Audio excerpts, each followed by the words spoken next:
Good morning, everyone. Good morning. We're learning Mishna Sukkah, Perek Daled, Chapter 4, Mishnah Aleph, Mishnah 1.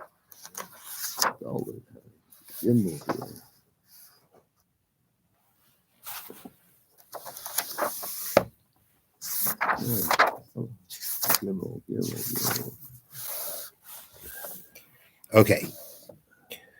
Now, this Mishnah is going to be talking about, it's going to be mentioning rather, all the mitzvahs that we have over Sukkot, and how many days of Sukkot can they be fulfilled? What are the possibilities?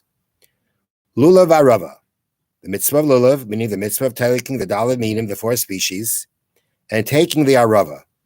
Now, the arava is referring to something that we will elaborate on in future Mishnayos, but arava was a mitzvah in the Beis Hamikdash, the walking around the mizbeach, walking around the altar, while holding aravas and then leaning them against the altar. This has nothing to do with aravas in your lulav. It's totally separate. What they did in the Beis Hamikdash over Sukkot is holding aravas. They would walk around the mizbeach, and then after that, lean the aravas against the mizbeach.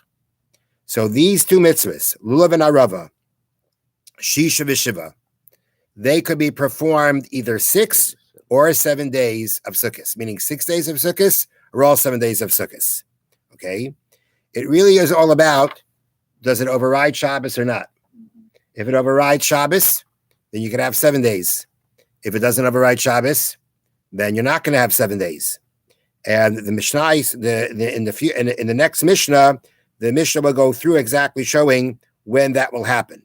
But again, there are times where you'll be performing it 6 days of Sukkot, and sometimes all 7 days of Sukkot.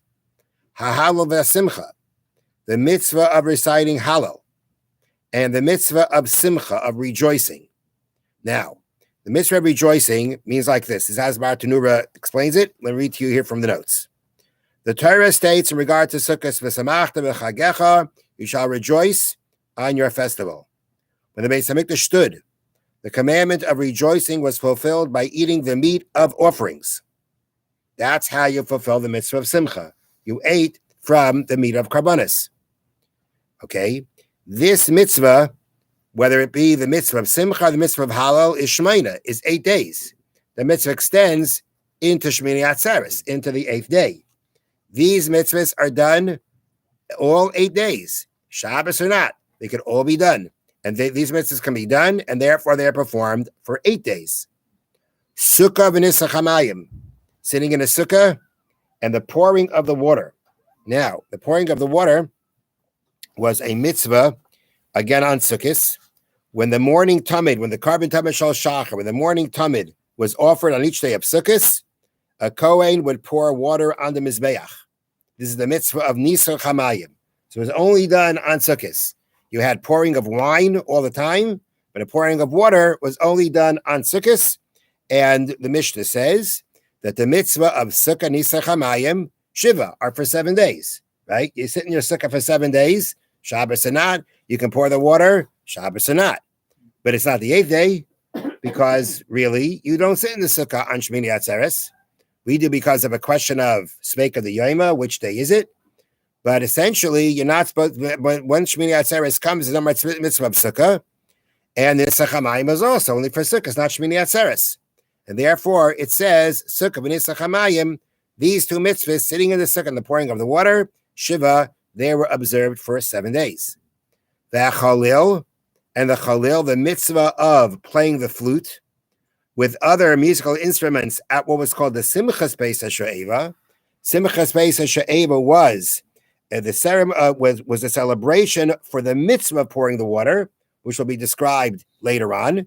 That was simcha. It was a rejoicing. It was a celebration that was done prior to the pouring of the water, and that celebration is referred to as Chalil, the flute, because the flute seemed to have been the instrument that was heard above all the other instruments that were playing at the Simchas Beis HaShe'eva. So that mitzvah of Chalil, Chamisha v'Shisha, is going to be either 5 or 6 days, because playing that flute doesn't override Shabbos, it doesn't override Yontif. So again, depending on how many days of Chol Hamoed you have, That'll make the difference as to whether you will be that mitzvah is performed for 5 days or it's performed for 6 days. Okay, let's see the next Mishnah.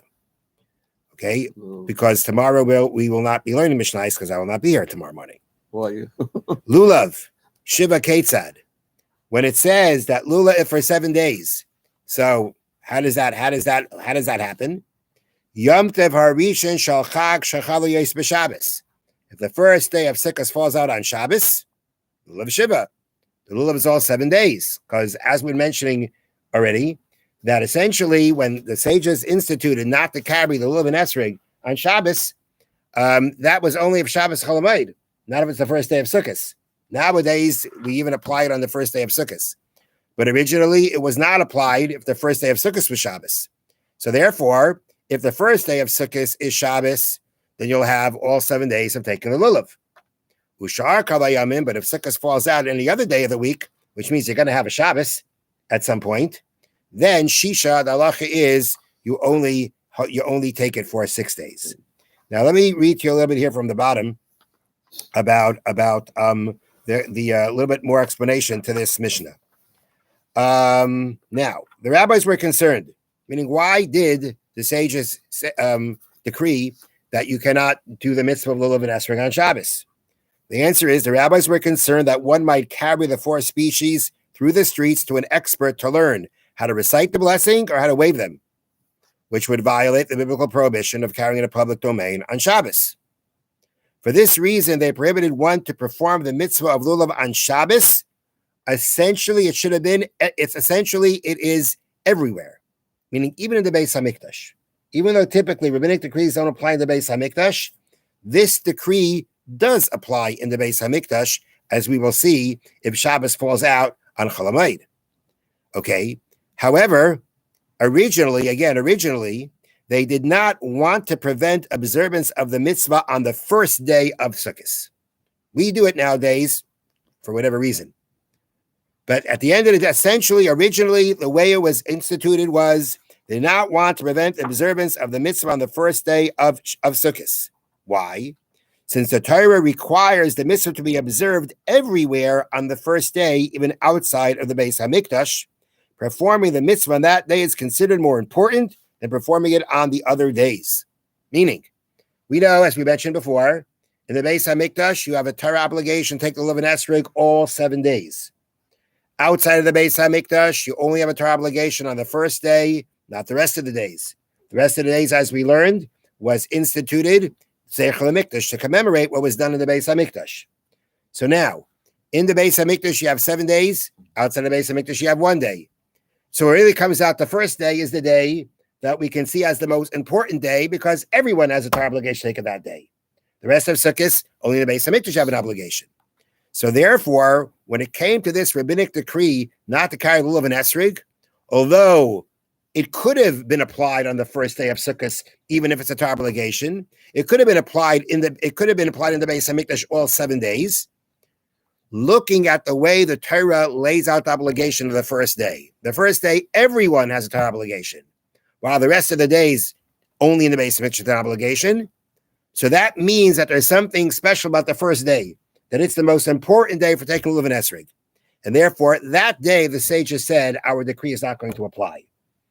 And therefore, we say that if the first day is Shabbos, so then you're still going to go ahead and perform. And therefore, that's why we say the rabbis therefore permitted the Lulav to be taken on Shabbos, the first day of if it is the first day of Sukkot, they prohibited only when one of the other days is Shabbos.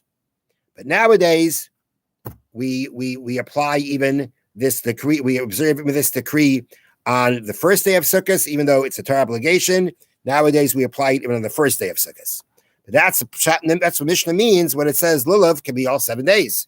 Because if the first day is the first day of Sukkot is Shabbos, so originally the rabbinic decree of not taking Lulav and Esrog on Shabbos didn't apply then.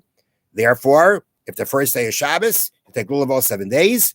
If the first day of Sukkot is any other day, which means Shabbos Chol Hamoed, then you don't take the Lulav on Shabbos. Have a wonderful day. Thank you, Rabbi. Okay.